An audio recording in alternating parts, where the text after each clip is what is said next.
Good morning. This is Ms. Billerbeck, and we're going to talk about areas of figures. So first we want to find the area of a square with sides of 6 centimeters. Now, one thing we know about squares is that all the sides are the same. So when we're starting a problem, we should draw a picture. When it deals with geometry, pictures are worth more than 1,000 words, as my professor from Berkeley used to say. So draw a picture. So we have a square, and each side is 6 centimeters. So we have 6 centimeters here, 6 centimeters here, 6 centimeters here, and 6 centimeters here.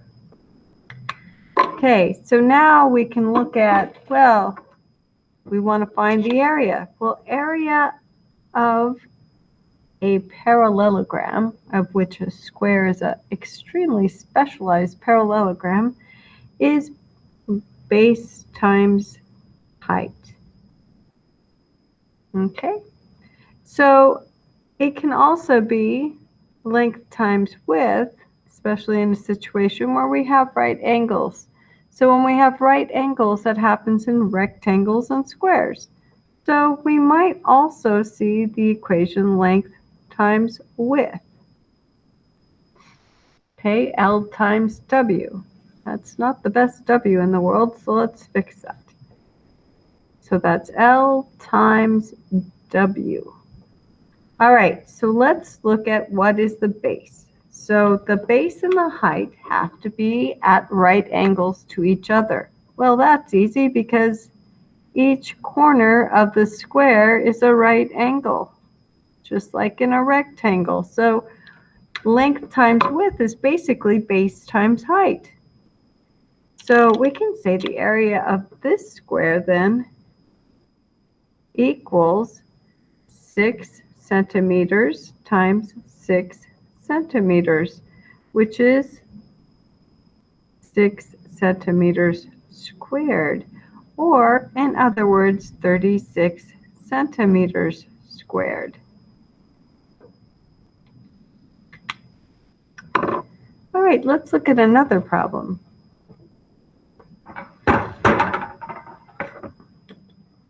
So, if we want to find the area of a rectangle with a base of 13 feet and a height of 4 feet. Okay, so rectangles do not have the same sides.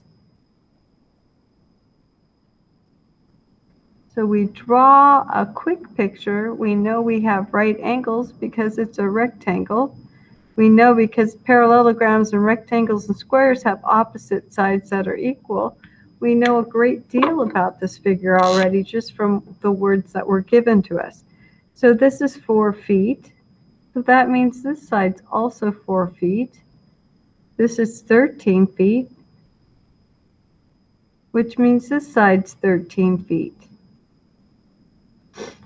So now let's look at the area for this. So again, area equals base times height. Okay, so we're given a base, which is 13. So we have 13 feet times the height, which is 4 feet. So our total area then is 4 times 13 happens to be 52 feet squared. Now you might notice the last problem and this problem, our units are squared. Well, that's because area is two-dimensional. It's like a surface. So if I had my ruler here, which I could have used to make much nicer shapes, it's got a plain surface here, but if I turn it sideways, it's very hard to see. Okay? So it basically doesn't, it does have some depth, but not significant depth. Excuse me, not depth, depths. D-E-P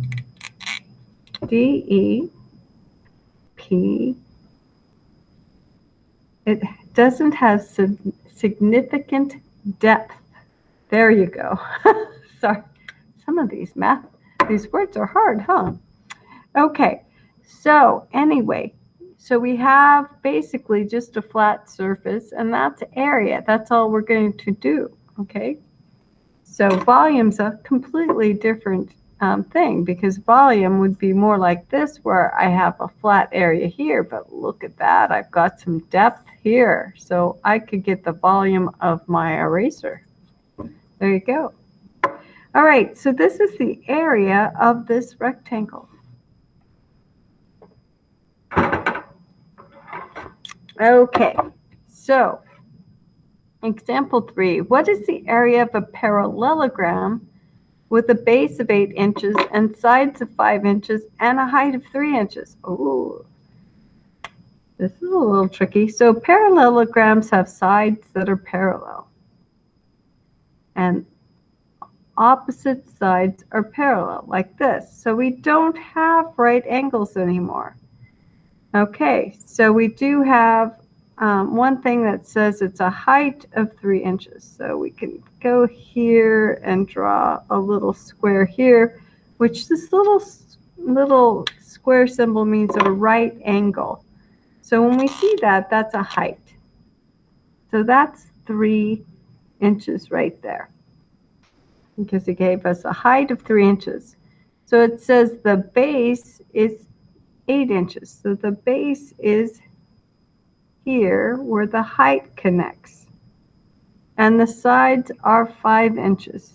So this is 5 inches. Opposite sides are equal. So this side is 8 inches and this side's 5 inches. Okay, so now we have a decision to make. We have to figure out what numbers to use. So we have to go back to our formula. Area is base times height. Okay, but we were given a base. The base was 8 inches. The height was 3 inches. The 5 inches was only used to confuse us. Okay, it wasn't going to be needed for area. However, if I needed to find the perimeter, I could find the perimeter by adding 8 plus 5, which is 13, plus 8, which is 21, plus 5 is 26, and that would be the perimeter, the measure of the outside. So that's the only time I really need that 5 inches. When I'm doing area, I don't need the 5 inches. Okay, I'm sure there's other times you might need the 5 inches, but okay, so that was basically just to play with you and see if you accidentally use the 5 inches. So don't fall for it. Okay, so base is 8 inches. And then we're going to multiply that times the 3 inches, which is its height. So we have area equals 24 inches squared then. All right, let's look at another area.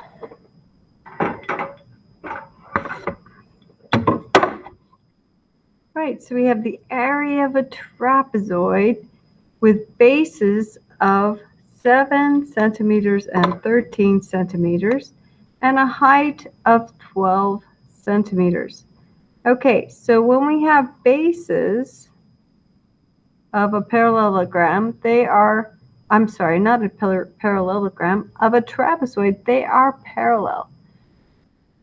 Trapezoids only have one set of parallel bases versus parallelograms have 2 sets. So when they tell us the bases, we know something else about them, that they're parallel. Okay, so then we don't know much about the sides this time, but we do know that we have a height. So we draw our height and we start marking up our figure. So we have 7 centimeters here. The other base is 13 centimeters and the height is 12 centimeters. All right, so most most books will write this formula for the area of a trapezoid. I find that a little bit confusing. I would like you to think of it in this terms: base average times height. So that's basically the same formula that we were using for parallelograms, rectangles and squares. So if we remember just one formula, it's a lot easier. But what we're doing is we're not using this base and we're not using this base to do our calculation.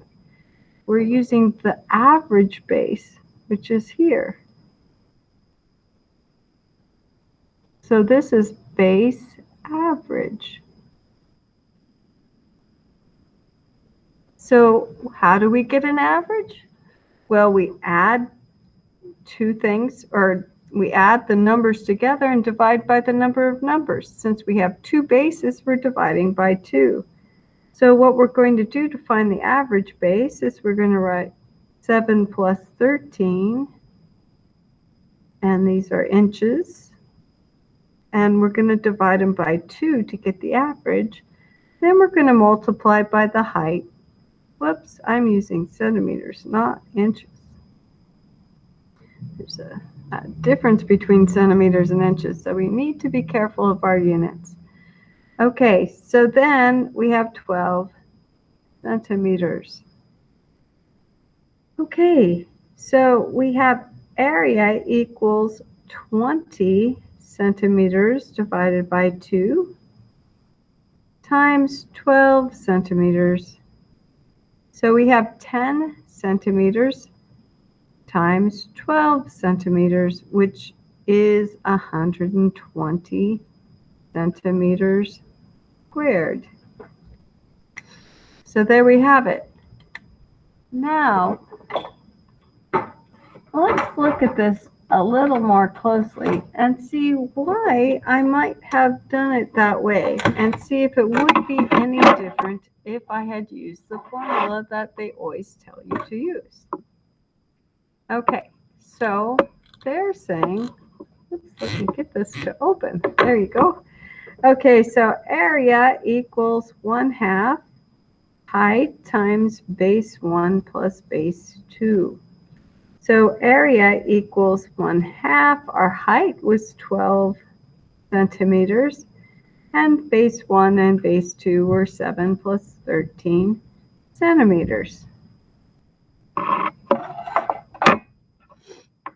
So we end up getting area equals, well, half of 12 is 6 centimeters. And then we have times 20 centimeters, which is 120 centimeters squared. So we got the same thing. We just got it in a slightly easier way to think of it. Okay? So let's look a little more closely at why does average base work, and why is it written the way it is. So if I take an average base of base 1 plus base 2 and divide by 2 times height, that's very similar to the formula, again, of a rectangle, a square, and a parallelogram. Now, if I rearrange this, this is really 1/2 times base 1 plus base 2 times height, and then the final rearrangement is 1/2 height times base 1 plus base 2, because most people find it awkward to have a number out here on this side. Most people like to have all that on the front of this, even though the commutative property of multiplication, it doesn't matter if the h is over here or if the h is here. Just people feel more comfortable with the h over here for some reason. Okay, so that's why they rearranged the formula. But when they did that, they lost a point, okay, which makes this formula hard to remember. But it's much easier to remember that it's base 1 plus base 2 over 2 times height, otherwise known as base average, times height. That's easy to remember. Okay, so base average times height is much more easy to remember than this lovely equation right here. Okay, which is predominantly what you will see in most textbooks. All right, so we are going for the easy way to remember, okay? All right, let's look at something completely different. Let's look at triangles now. Okay, so when we look at triangles, triangles are basically parallelograms. So if I had extended this out and done this nicely, I would have had two different triangles. Okay, so I would have had basically, if I have a parallelogram like this, well, that's not a great parallelogram. Let's do that. That's a little bit better. Okay, so if I have a parallelogram and then I just draw a diagonal across it, I have 1, 2 triangles. But then I know that the area of a parallelogram is base times height. So if I just want to find one triangle, then the area of a triangle would just be half the area of that parallelogram, which is base times height. So that's why the area of the triangle is 1/2 base times height. All right, so let's look at what we might find for an answer here, now that we understand where that formula came from. Okay, so first of all, we have to figure out what the base is and what the height is. And then Miss Billerbeck was being tricky again and gave you extra dimensions. So now you really have to think. And I put the height in an unusual spot. So again, we look for the box that says I have a right angle. And that means that this, our height, is 7 kilometers. And it also means the height connects to the base. So the base is 8 kilometers. Okay, so first we have to decipher what is the base and what is the height. And that box is what we're looking for, the box that says it's a right angle, because bases and heights are at right angles to each other. So now we can use the formula for the area of a triangle, 1/2 base times height, and we are going to take 1/2. The base is 8 kilometers, the height is 7. Okay, half of 8 is 4, so we have 4 kilometers times 7 kilometers, and our magic number is 28 kilometers squared. Okay, so the area of this triangle is 28 kilometers squared. 4 times 8 is 28. So this height was inside the triangle, but it doesn't have to be. So sometimes we might get a triangle like this, where the height is not in the triangle. Okay, it's called an oblique triangle. And it's also an obtuse triangle because it's got an angle here that's much greater than 90 degrees. So again, we look for this box and we see this is our height and this is our base. Okay, so this is the clue right here that we're looking for, this little box here, which means that I have a right angle, which means I have one of these as a height and one of these as the base. And the base is part of a triangle. The height may or may not be part of the triangle. So now we have area equals 1/2 base times height. So we have area equals 1/2. Our base is 4 inches and our height is 6 inches. So area equals 1/2 of 4 is 2 inches, and then times 6 inches. So the area of this triangle is 12 inches squared. All right, so those are the two types of triangles we might see. One with a height inside and one with the height outside.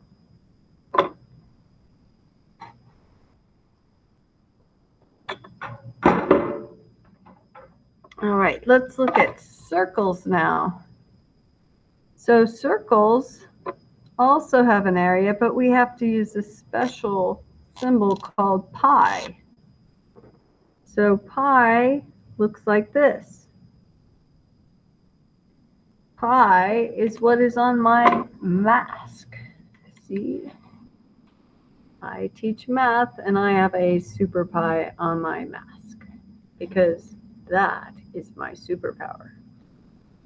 Okay, so pi goes to the formula for finding the circle. So the formula is area equals pi r squared. Well, r is the radius.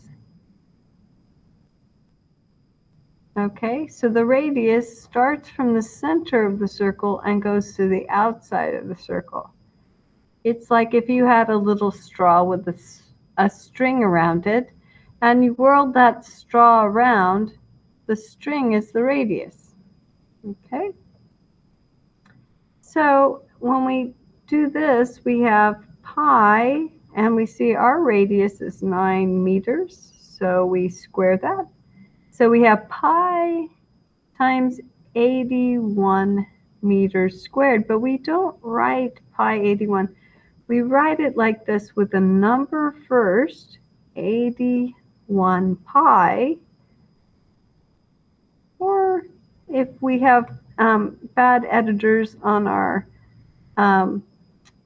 software, we write 81 pi, pi, and then we can write, oh, we're dealing with meters, so we've got to make sure we put meters squared.